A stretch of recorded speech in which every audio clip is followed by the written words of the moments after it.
Hi, I'm Jonathan Small from Global Ag Risk Solutions. I'm going to talk to you in this video about farm capital. Basically, there's two types. We have working capital and we have fixed capital. It's only by being a highly effective manager of your working capital and managing the risk inherent in that you'll ever get to accumulate significant quantities of the second one. So let's talk about the working capital first. Think of this as being all of the cash tied up in your farm operation. It's your day-to-day cash expenses and it's everything, right? But most explicitly for most farmers, it's represented by the seed, the fertilizer and the chemicals that you put into your crops. And the reality is that you really need to have an effective risk management strategy to protect that working capital because it can disappear really fast. It's one of the abiding characteristics of working capital is that when things go wrong, first place you notice it is, well, my working capital just vanished. It's acknowledged as being high risk, which is why you need an effective risk management strategy on it, but it's also the highest returning capital in your farm operation, especially if your agrology is good. So it's not unusual to see returns on working capital of 25, 30, even 40% per annum. So it can pay really good dividends when it's managed effectively.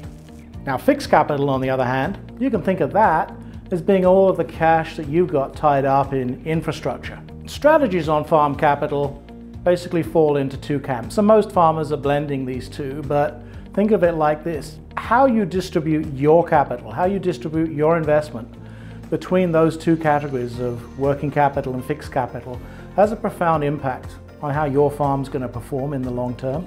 If you skew your investments towards working capital, you can produce high return, high growth operations if you do it correctly, but it's a lot more risky. You need a really good risk management strategy, like gross margin insurance, for example, to protect the working capital in those kinds of business models. So strategy number one, a working capital strategy, if you like, can pay huge dividends.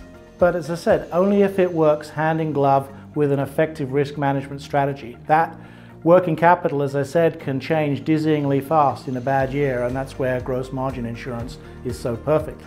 How you want your farm to look and behave in the long term is really influenced by the choices that you make in terms of the ratio of working capital to fixed capital and the elements that lie within that fixed capital on your farm. When the strategy proves effective and profits increase and there's more cash, sticking to the plan can become very hard. Paradoxically, very hard the more successful you are. So let's recap. If you want high returns and you're looking for more growth, then something that leans towards more working capital, bigger farm, maybe less owned land, more rented land, higher risk, manage that risk, right? Use a product like gross margin insurance to protect the working capital, which is the lifeblood of that kind of operation, and you'll accumulate profits in the long term, and that will enable you, that will be your seed capital for accumulating more of those fixed assets that you like and the fixed capital, so stuff like land and so on. If you're at that point in your life where rapid growth isn't so important and lower risk becomes more attractive, then maybe you start to lean away from working capital and you bias increasingly towards the fixed capital. Overdoing that investment in property, plant and equipment can also have a very damaging effect on those kinds of strategies. So within that fixed capital basket, there needs to be the right kind of balance in there also if you're going to thrive and prosper on this in the long term.